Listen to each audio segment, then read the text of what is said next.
ঢাকা মহানগর গোয়েন্দা পুলিশ কার্যালয়ে হেফাজতের নামে আটক থাকা অবস্থায় জোর করে মিথ্যা বিবৃতি নেওয়ার অভিযোগ তুলেছেন বৈষম্য বিরোধী ছাত্র আন্দোলনের ৬ সমন্বয়ক। এছাড়া গত কয়েকদিনে ডিবি কার্যালয়ে কি ঘটেছে এর বর্ণনাও দিয়েছেন তারা। শুক্রবার সকালে গণমাধ্যমে পাঠানো এক বিবৃতিতে তারা এ অভিযোগ তোলেন। বিবৃতিতে তারা বলেন, মূলত আন্দোলন ও নেতৃত্বকে ছত্রভঙ্গ করতেই ১৯ জুলাই থেকে বৈষম্য বিরোধী ছাত্র আন্দোলনের সমন্বয়কদের গুম, গ্রেপ্তার, নির্যাতন ও হয়রানি করা হচ্ছে। এরই ধারাবাহিকতায় নিরাপত্তার নামে ৬ সমন্বয়ককে ৭ দিন ধরে ডিবি হেফাজতে জোরপূর্বক আটকে রাখা হয়। স্বরাষ্ট্রমন্ত্রী ও ডিবি প্রধান নিরাপত্তার কথা বললেও আমাদের আন্দোলন থেকে বিচ্ছিন্ন করে রাখার জন্যই ডিবি হেফাজতে রাখা হয়েছিল।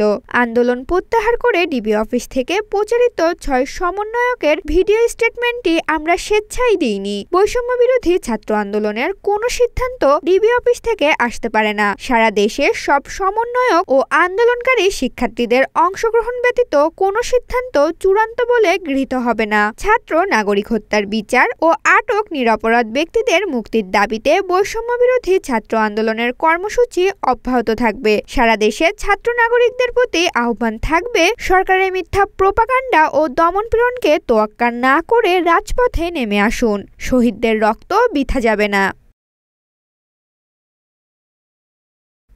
ঋতুপর্ণা চাকি, ঢাকা পোস্ট।